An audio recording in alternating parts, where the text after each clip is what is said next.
So, you've come to learn about the Landyachtz Dinghy cruiser board, haven't you? I knew it.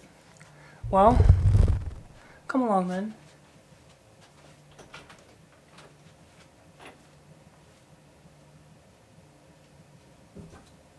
I said, come along.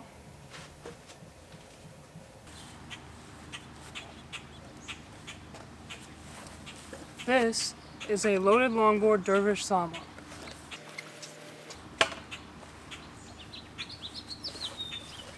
This is a loaded longboard's Tien. This is an Alien Workshop skateboard.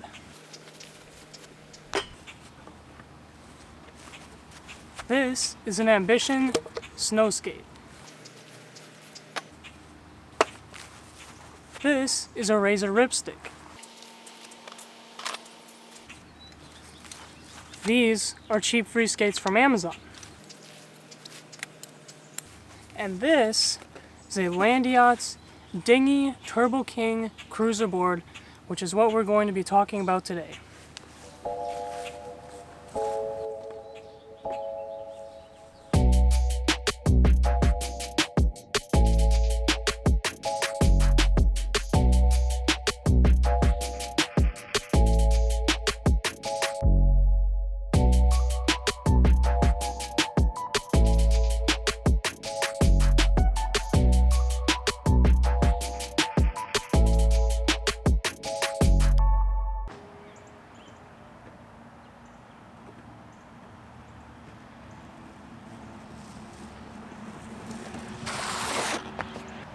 So I got the Landyachtz Dinghy cruiser about a month ago, and I haven't really been able to ride it much because my ankle's been sprained. There's a video on that if you want to watch it, link right here. But anyways, this video is about this, so let's get into some specs about the Landyachtz Dinghy Turbo King 2020 cruiser. Let's go.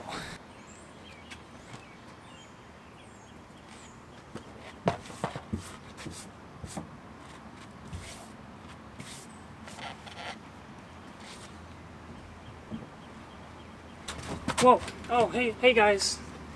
Landyachtz Dinghy cruiser. Alright, so, first off, a couple things out of the way. I made a custom graphic for this board. It's epic. If you want to check the video for that, it's also going to be linked up here, or in the description, I don't know, it's going to be linked somewhere, okay? Check that out if you want. Let's get into some specs about this board real quick. So, this board is made out of, I believe it's 6-ply maple, and in the very center of it there is a piece of fiberglass. Now you might be wondering, what do you use fiberglass for? What does that even do?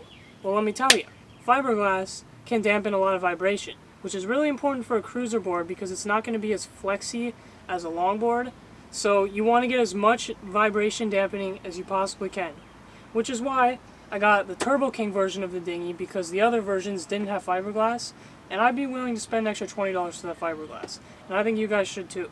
That's basically the general construction of the board. It's got some pretty nice concave. It's definitely deliberately made to keep your feet locked in so that you're the most stable you can be on such a small board with such a small wheelbase. I think it's going to be very suitable for a lot of people who need cruiser boards. So moving on to some of the hardware parts of the board, this comes with bare trucks, Hogs wheels, Landyachtz, ABEX 7 Spaceballs bearings, and some riser pads. So let's start with the trucks. Before this board, my favorite trucks were the Paris longboard trucks because on my loaded Tien board, I had those longboard trucks on there and it was just amazing. They are great trucks, turn great, and I haven't really found anything comparable. Now, these trucks, they're no Paris trucks, but you can't really expect to have Paris trucks for a cruiser board this size. So for what they have here, these bear trucks, very good. They're fairly stable once you tighten them. When you get them out of the box, they're not stable at all, so you're definitely going to need to tighten them. And I would say they are very turny, so if you like carving and cruising, definitely up your alley. They're not really the best at downhill though, that is the one problem with them. I've taken it down some hills that are very easy to go down on my longboard, but this board does struggle a little bit with speed wobbles, like instantly. Be warned, don't take it down giant hills, don't plan on bombing this unless you have a death wish. In that case, go ahead. No complaints with the trucks, I think they're fine for the cruiser board for what it is. Always interrupting my videos, I tell you. Now let's move on to the wheels. So these Hogs wheels are enormous wheels. They are huge. Never had wheels this big before. It's insane. Bigger than my longboard wheels, and they plow over everything. Honestly, for a cruiser board, that's what you want. You want them to be able to go over everything. You don't want to hit a crack and go flying and die, because that's not good. Let me tell you, they will serve you well. Yeah, there's not really much else I can say. Here, I'll play. Here, I know what to do. Let me play an audio clip of the sound the wheels make on rough surface. Ready, go.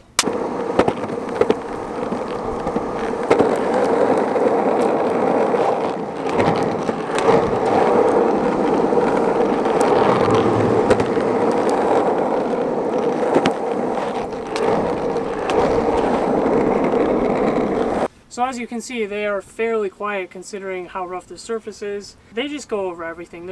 And coupled with the fiberglass and the board, they plow over everything. It's really nice. It's a great setup for a cruiser board. Now let me quick chat about the bearings. So these are Spaceballs bearings, like I said, by Landyachtz.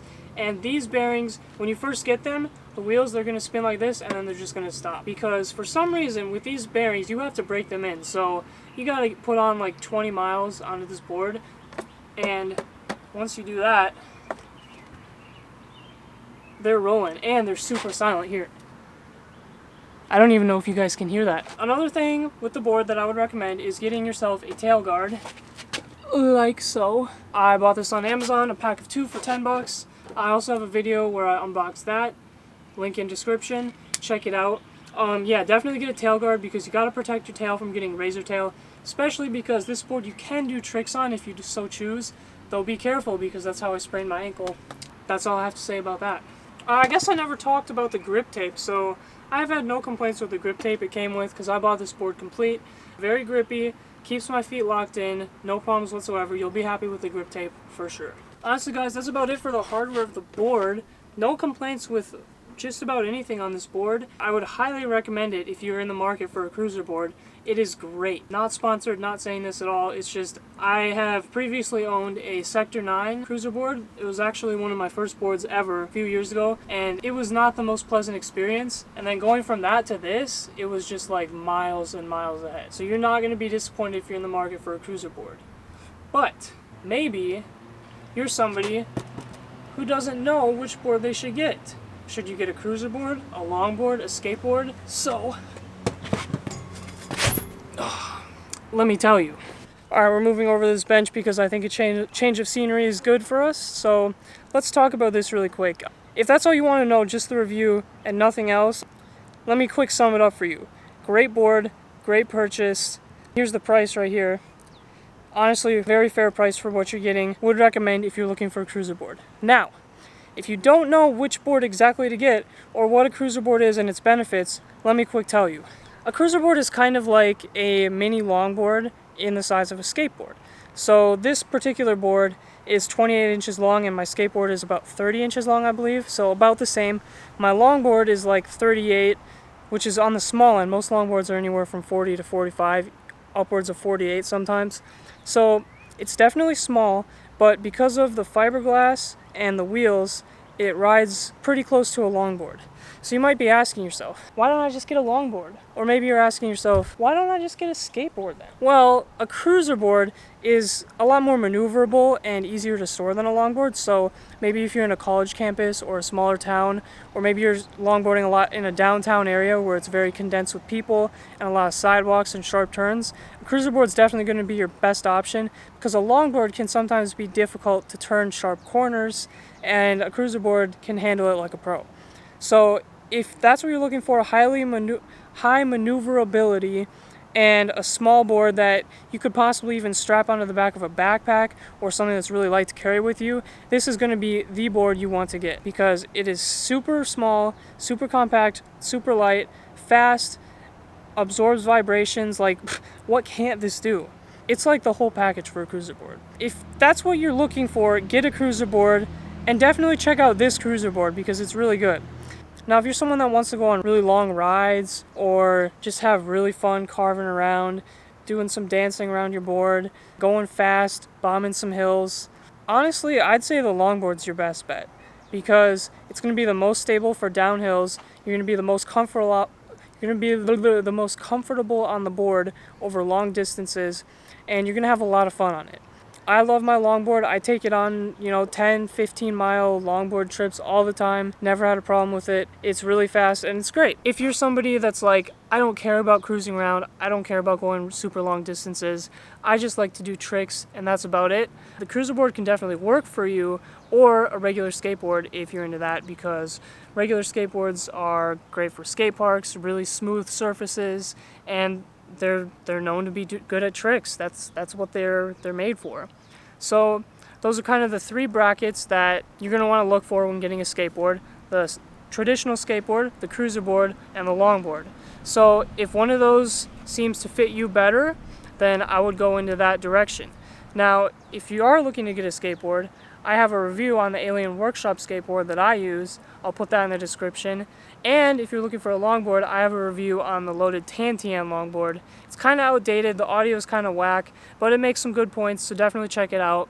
And with that being said, that's all I got for you guys today. Hope you enjoyed the video. Hit the subscribe button if you want to see more content by me, and let's roll some B-roll.